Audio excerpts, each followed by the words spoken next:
Dr. Martin Luther King was a man of God, a man of passion, a man of compassion, a man of action. And if Dr. Martin Luther King were speaking to the children of today, I believe he would say, change does not roll in on the wheels of inevitability, but comes through continuous struggles.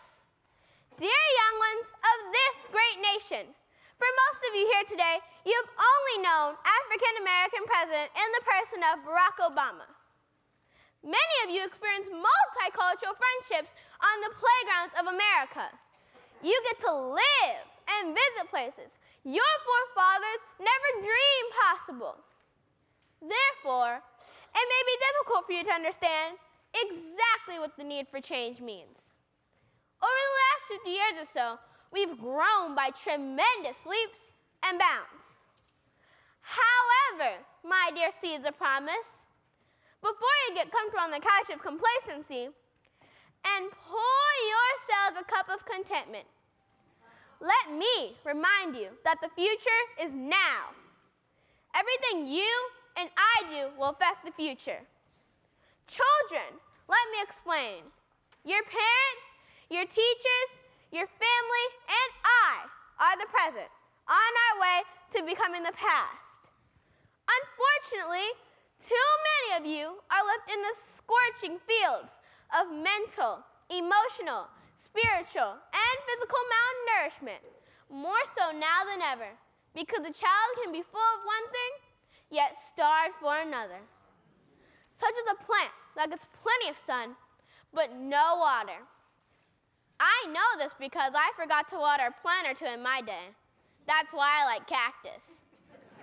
As I said before, we are the present, and it is our responsibility to mentally nourish you with education. It is our responsibility to emotionally nourish you with affection and encouragement.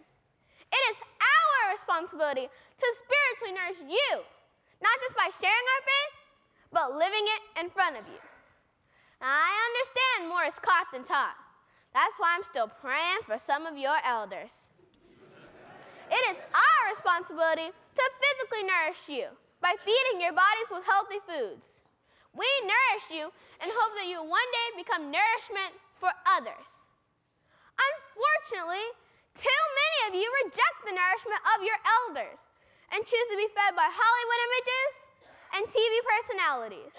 You even reject a home-cooked meal for fast food. When I was a child in my day, I listened to mom, dad, teacher, and pastor. Now you've all decided that you know more than they do. So you take a flying leap into a bad decision and land in a live minefield full of regret that you could have avoided if you'd listened to your elders. He would say, little ones, it's okay to learn from others' mistakes. If they tell you there's a hole in the path, you don't have to fall in it to learn from it.